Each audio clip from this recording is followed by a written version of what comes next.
अंग्रेजन बहू के जादुई हाथ। बेटा कैसा है तू? कितने दिनों बाद मैं तुझसे बात कर रही हूँ।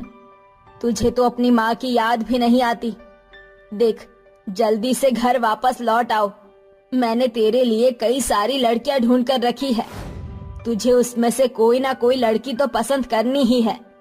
अरे माँ, आप मेरी शादी के पीछे क्यों पड़ी हो? अभी तो मैं शादी नहीं करना चाहता। बेटा, अब तेरी माँ बूढ़ी हो गई है, तू तो जानता ही है। अब मुझसे काम नहीं होता। देख, जितनी जल्दी इस घर को संभालने के लिए बहू आ जाएगी उतना ही अच्छा होगा। अगर तुझे ऐसा लगता है कि मैं तेरी सौतेली माँ हूँ और तेरा बुरा सोच रही हूँ, तो बेटा ऐसा नहीं है। इसमें ना तो मैं तेरा बुरा सोच रही हूँ और ना ही इसमें मेरा कोई स्वार्थ है। अरे माँ, मैं जानता हूँ कि आप हमेशा इसी बात से परेशान रहती हो कि कहीं मैं आपको सौतेली माँ समझकर प्यार करना बंद कर दूंगा, लेकिन ऐसा नहीं है। आप चाहे सौतेली ही क्यों ना हो, मेरे लिए मेरी माँ से बढ़कर हो आप। कोकिला अपने सौतेले बेटे चिराग से बात करके फोन रख देती है। फोन रखने के बाद कोकिला खुद से कहती है, वाह कोकिला, क्या बात है। तूने तो जबरदस्त अपने बेटे को फांस लिया है। बस एक बार उसकी शादी हो जाए तो सारी प्रॉपर्टी उसके नाम हो जाएगी और मैं अपने बेटे को फंसाकर इसकी सारी प्रॉपर्टी हड़प लूंगी। कोकिला अच्छा होने का नाटक करती है, लेकिन वो अच्छी होती नहीं है। ऐसे ही कुछ महीने बीत जाते हैं। एक दिन कोकिला आराम से अपने घर में बैठकर टीवी देख रही होती है कि तभी उसके दरवाजे पर किसी के दस्तक देने की आवाज आती है। ओहो, कौन आ गया है इस समय मुझे परेशान करने के लिए? अब क्या करूं? घर में और कोई है भी तो नहीं। मुझे ही जाना पड़ेगा दरवाजा खोलने। कोकिला जैसे ही दरवाजा खोलती है, उसके सामने उसका सौतेला बेटा चिराग एक अंग्रेजन के साथ खड़ा होता है। अरे बेटा, तू आ गया। मेरी तो आंखें ही तरस गई थी तुझे देखने के लिए। आखिरकार तू आ गया है अपनी माँ से मिलने। आजा, मेरे गले लग जा। कोकिला चिराग को गले से लगा लेती है, जिसके बाद उसकी नजर अंग्रेजन के ऊपर पड़ती है। बेटा, तेरे साथ फॉरेन से तेरी विदेशी अंग्रेजन दोस्त भी आई है। अरे नहीं माँ, ऐसा नहीं है, ये लोरा है। क्या कहा बेटा तूने? लोरा? ये कैसा नाम है? ये है अंग्रेजी नाम, आप नहीं समझोगे। छोड़ो, वैसे आपकी बहू है। लोरा, मेरी माँ के पैर छुओ।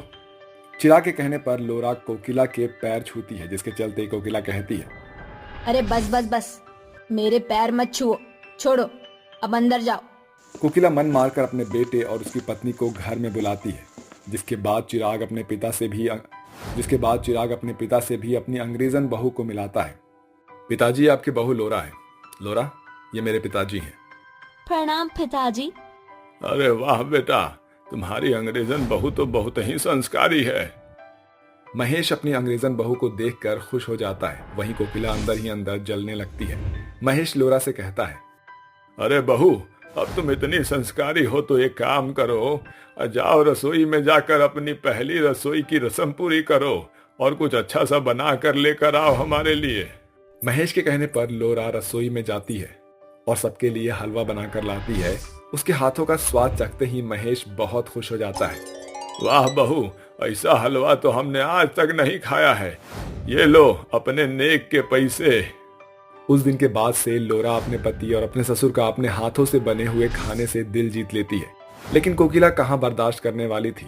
अब वो जलन के मारे सुबह शाम बेचारी लोरा के बनाए हुए खाने को खराब कर देती है और उसमें भर भर कर नमक और मिर्च डाल देती है। ये सब लोरा को पता तो चल गया था, लेकिन वो अपनी सास से कुछ कहती नहीं है। और एक दिन लोरा रसोई में रोने लगती है। आखिर मेरी सास को मुझसे क्या दिक्कत है? मैं कितनी कोशिश कर लूं उसे खुश करने की, वो हमेशा मुझसे नाराज ही रहती है। हे भगवान, कोई तो चमत्कार करो। तभी उसके सामने उसकी पहली सास की आत्मा प्रकट होती है। अरे बहू, परेशान होने की कोई जरूरत नहीं है। मैं जानती हूँ कोकिला तुम्हें बहुत परेशान कर रही है, लेकिन अब वो तुम्हें और परेशान नहीं कर सकती, क्योंकि मैं तुम्हारे साथ हूँ। अपने हाथ आगे बढ़ाओ। लोरा अपने दोनों हाथों को आगे करती है, जिसके बाद सावित्री उसके दोनों हाथों को पकड़ लेती है और अपने अंदर की जादुई शक्तियां उसके हाथों में डाल देती है। अब तुम कुछ भी बनाओगी तो वो स्वादिष्ट ही बनेगा। उसमें कोई कुछ भी मिला ले या उसे खराब करने की कोशिश कर ले, वो खाना खराब नहीं होगा। ऐसा कहकर सावित्री वहां से गायब हो जाती है, जिसके बाद लोरा सबके लिए खाना बनाना शुरू कर देती है। खाना सच में बहुत स्वादिष्ट बनता है, जिसकी खुशबू पूरे घर में महक उठती है और महकते हुए कोकिला की नाक में भी घुस जाती है। आहा, क्या खुशबू है। मन तो करता है अपनी अंग्रेजन बहू के हाथों को चूम लूं, लेकिन क्या करूं? उसे इस घर से भगाने के लिए उसके इस स्वादिष्ट खाने को मुझे बिगाड़ना ही होगा।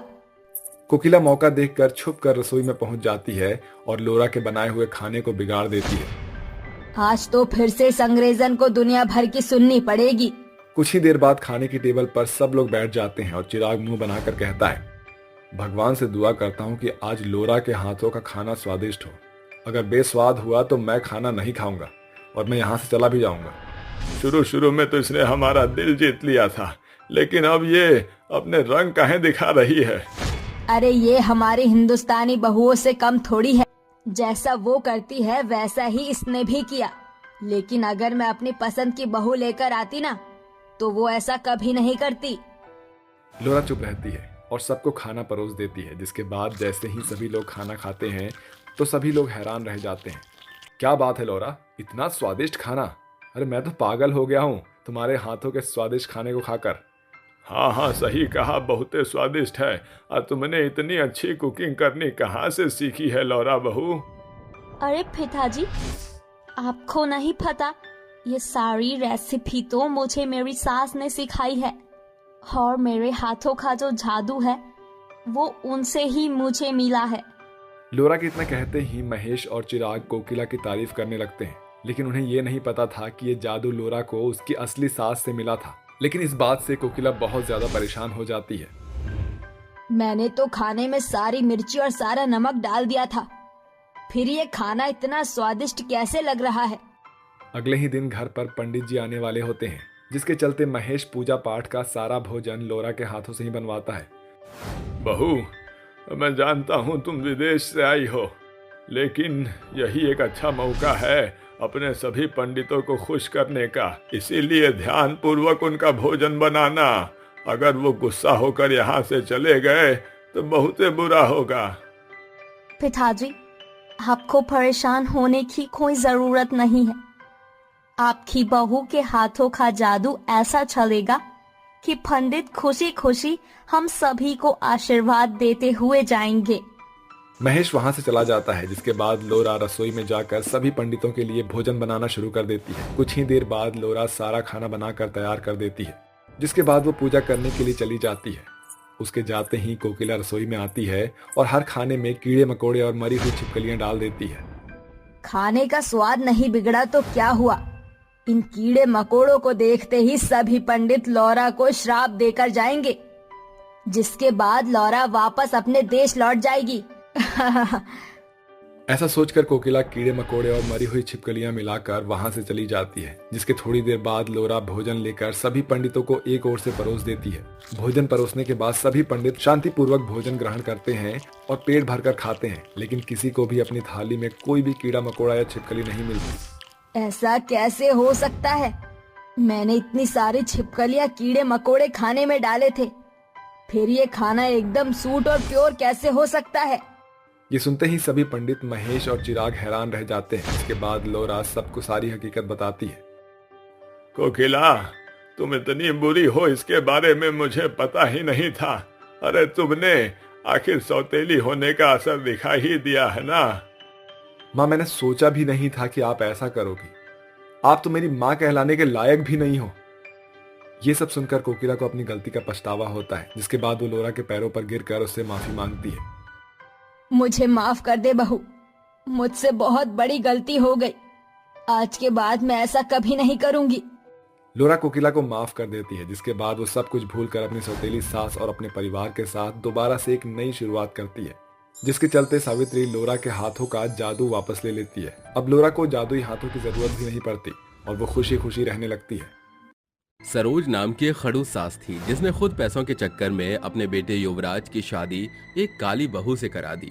शादी के कुछ दिनों में ही काजल अपने ससुराल की सारी जिम्मेदारी बखूबी संभाल लेती है। शादी को 1 साल बीत जाता है। सुबह के समय काजल डाइनिंग टेबल पर सभी परिवारजन देवर केशव, नंद मोहिनी, सास सरोज, ससुर रमेश के लिए खाना लगा देती है। अरे भाभी, जरा मुझे जूस तो दीजिए। नंद जी, ये लीजिए। माँ, मुझे समझ नहीं आ रहा कि मैं फेयरवेल पार्टी में क्या पहन कर जाऊं। साड़ी में कौन सा कलर पहनूं? देख ले, तुझे जो अच्छा लगे। अब मैं क्या तेरी पसंद जानूं? अरे तो कुछ भी पहन ले, लगेगी बनरिया। अरे नहीं नहीं भाई, बनरिया नहीं, बनरियों की जो सरदार होती है ना, वो लगेगी। ये बहुत अच्छी बात कही आपने। माँ, पापा को देखिए ना, भाई की तरफदारी कर रही हैं। अरे नहीं नहीं, आजकल वो मैं होता है ना, बस मैं तो वही बोल रहा था। अरे पापा, मैं नहीं होता, वो मीम होता है। अरे हाँ हाँ, वही। नंद जी, आपको बुरा ना लगे तो मैं कहूँ, आपका रंग बहुत ही गोरा है, तो आप काली साड़ी पहन लीजिए, आप बहुत अच्छी लगेंगी। हाय हाय माँ, जरा देखो तो भाभी, खुद तो काली है और मुझे भी काली वाली चीजें ही पहनने को कह रही हैं। अरे तू मेरी बेटी से दूर ही रही हो, काली कमली कहीं की। पता नहीं शादी को 1 साल हो गया और पोता कब देगी मुझे। माँ जी, पिछले 1 साल से आप मुझे मेरी काली रंगत पर सुनाई जा रही हैं। भला मैंने ऐसा भी कौन सा पाप कर दिया? ये तो भगवान की देन है। इंसान का हर तरीके का रंग रूप होता है और शादी तो आपने सब जानकर की थी, अब क्यों कहती हैं? अजी देखते हो कैसे सबके सामने जुबान चला रही है। पोते की बात तो सुनी नहीं। अरे सब पोते के नाम पर मुझे कितना चिढ़ाते हैं, ये मैं ही जानती हूँ। सरोज बिल्कुल ठीक कहती है। अरे ओ नास पीटी करमजली कहीं की, अगर तूने इस साल हमें पोते या पोती की शक्ल नहीं दिखाई तो मैं अपने बेटे की दूसरी शादी करने में और तेरी नई सौतन लाने में जरा भी वक्त नहीं लगाऊंगी। सरोज और रमेश दोनों काजल को सुनाते हैं, जिसके बाद सब अपने अपने काम पर चले जाते हैं। घर वालों की खरी खोटी सुनकर काजल के दिल को बहुत ठेस पहुंचती है। अगर ऐसा कुछ नहीं हो पा रहा तो इसमें मेरी क्या गलती है? मैं भी तो माँ बनने का सुख चाहती हूँ, क्यों भगवान मेरे साथ ऐसा कर रहे हो? कम से कम इस घर के वारिस को देखकर तो मैं अपनी जगह यहाँ बना लेती, मगर माँ जी ने सच में मेरे पति की दूसरी शादी कर दी तो नहीं नहीं नहीं, ये नहीं हो सकता। ऐसे ही कुछ दिन बीत जाते हैं और एक शाम हिम्मत करके काजल अपने पति से कहती है, युवराज जी, वो मैं आपसे कहना चाहती थी कि एक बार हमें डॉक्टर को भी दिखाना चाहिए। अरे तुम्हारी हिम्मत कैसे हुई मुझे ऐसा कहने की? मैं बिल्कुल ठीक हूँ और मुझे वहाँ जाने की कोई जरूरत नहीं है। अजी आप गलत समझ रहे हैं। शायद डॉक्टर हमें कोई सलाह मशवरा या हमारी परेशानी का हल बता देता तो सब ठीक हो जाता। मुझे जाने की कोई जरूरत नहीं है। अगर तुम्हें जाना है तो तुम जा सकती हो। कमी तुम में है, ऊपर से काली हो, बच्चे भी वैसे ही करोगी। युवराज की बात सुनकर काजल फिर से रोने लगती है और अपनी किस्मत को कोसती है। अगले दिन सरोज रसोई में काम करते हुए काजल को सुनाते हुए कहती है, बस बहुत हो गया, अब मैं और समय नहीं दे सकती। अगले 2 हफ्तों में अपने बेटे के लिए खूबसूरत सी पत्नी लेकर आऊंगी जो इस घर को वारिस देगी। माँ जी ऐसा मत कीजिए, मैं आपके आगे हाथ जोड़ रही हूँ, मुझे तुझसे कुछ नहीं कहना। अगले 2 हफ्तों में सरोज जैसा कहती है वैसा करके दिखाती है और युवराज की शादी शनाया नाम की लड़की से कर देती है, जो कि बहुत चालाक थी, लेकिन घर वाले इस बात से अनजान थे। तभी गृह प्रवेश करते वक्त सरोज उससे कहती है, हाय मैं मर जावा, मेरी गोरी चिट्टी बहू आ गई। काली कमली, जा जाकर आरती की थाली लेकर आ, तेरी सौतन का गृह प्रवेश जो करना है। अपने दिल पर पत्थर रखकर काजल आरती की थाली ले आती है और शनाया का गृह प्रवेश कर उसे घर के अंदर लाती है। अगले दिन उसकी पहली रसोई होती है तो वो कहती है, माँ जी आप बताइए ना, मुझे पहली रसोई में क्या बनाना है? अरे बहू कुछ भी मत बना, कोई जरूरत नहीं ये सब करने की। तू आराम से बैठकर काम करने के लिए ये है ना तेरी काली नौकरानी। बता तुझे क्या खाना है, मैं इससे वही बनवाऊंगी। अगर ऐसा है माँ जी तो आलू और प्याज की पकौड़े बनवा लो, मुझे बहुत अच्छे लगते हैं। पर माँ जी कहीं इनकी काली सूरत देखकर पकौड़े भी काली हो गए तो मजा नहीं आएगा। अरे मेरी प्यारी बहू तू चिंता मत कर, मैं इसे बोलती हूँ ये ढंग से बना कर लाएगी। सुन लिया ना तूने? अब जा जाकर अच्छे से अपनी सौतन के लिए पकौड़े बना कर ला। जी माँ जी। ये सुनकर काजल पकौड़े बनाकर ले आती है। वक्त गुजरता है, घर के सभी परिवारजन नई बहू शनाया से बहुत खुश थे, जबकि काजल को वो हमेशा ताने कसते थे। नई बहू बैठे बैठे आराम फरमाती है और घर के सारे नौकर वाले काम काजल करती थी।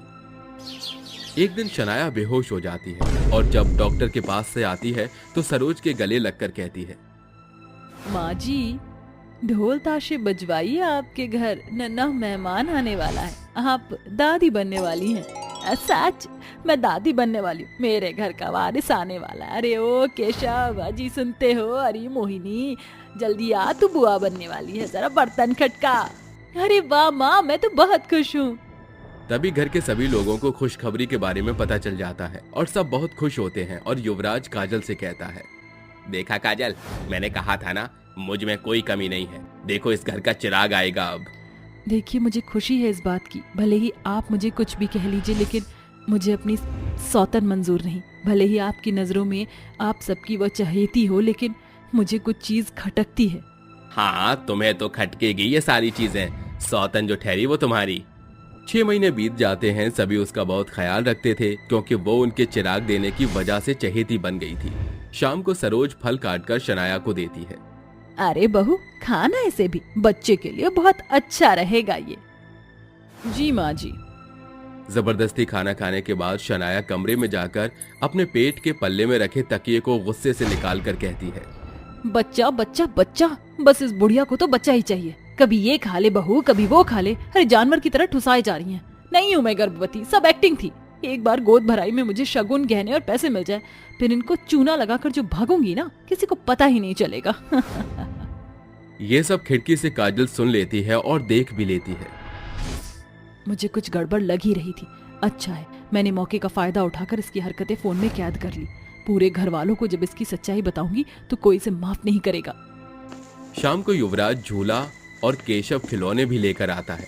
तभी काजल चिल्ला चिल्ला कर सभी को आंगन में इकट्ठा कर कहती है, अरे क्या हुआ? काले कौवे कहीं की चिल्ला चिल्ला कर घर को सर पर उठा लिया है। क्या तमाशा लगा रखा है तुमने? आप सब मुझे बाद में डांट लेना, पहले इस वीडियो को देख लीजिए। काजल उस वीडियो को फोन में चला देती है। पूरा परिवार उस वीडियो को देखता है, जिसके बाद उनके दिल को ठेस पहुंचती है और काजल कहती है, जिस लड़की पर आप इतना विश्वास कर रहे थे वो आपके जज्बातों से खेल गई। मैं भी खुश थी कि इस घर का चिराग आ रहा है। सबके लिए मैंने सौतन भी मंजूर की, लेकिन इस सौतन ने आप सबको धोखा दिया। ये गर्भवती नहीं है, ये सब इसने पैसों के लिए किया है। मेरा बेटा, मेरा पूरा परिवार इतना खुश था और एक करमजली ने हमें धोखा दिया। ठीक, इससे तो अच्छा हमारी काजल बहू है। और वैसे भी इसने घर ही नहीं संभाला था, मेरे बेटी की जिंदगी भी संभाली है। नहीं नहीं, ये झूठ है, ऐसा कुछ भी नहीं है। उसकी बात सुनकर सरोज एक तेज का चांटा शनाया को मारती है और कहती है, सच और झूठ क्या है, ये सब हमने अपनी आंखों से देख लिया है और सुन भी लिया। मैं ही तुझे घर में लाई थी, बाहर भी मैं ही करूंगी। तभी सरोज धक्के मारकर उसे घर से निकाल देती है। अगर आज के बाद कभी मेरे सामने आई ना तो पुलिस के हवाले कर दूंगी। चली जा यहाँ से। जा रही हूँ बुढ़िया, मर क्यों रही है? तभी शनाया चली जाती है। उसके बाद पूरा परिवार काजल के आगे हाथ जोड़कर माफी मांगता है। हम सब ने तुम्हारे साथ बहुत गलत किया है, मुझे माफ कर दो काजल। मुझे भी बहू माफ कर दे, मैं फिर कभी ऐसा नहीं करूंगी और अच्छे डॉक्टर के पास तुझे ले जाऊंगी। इस तरह सभी काजल को प्यार करते हैं और सरोज उसको अच्छे डॉक्टर के पास ले जाती है। अच्छा इलाज चलने के कारण काजल एक प्यारे से बेटे को जन्म देती है और सब खुशी खुशी रहने लगते हैं।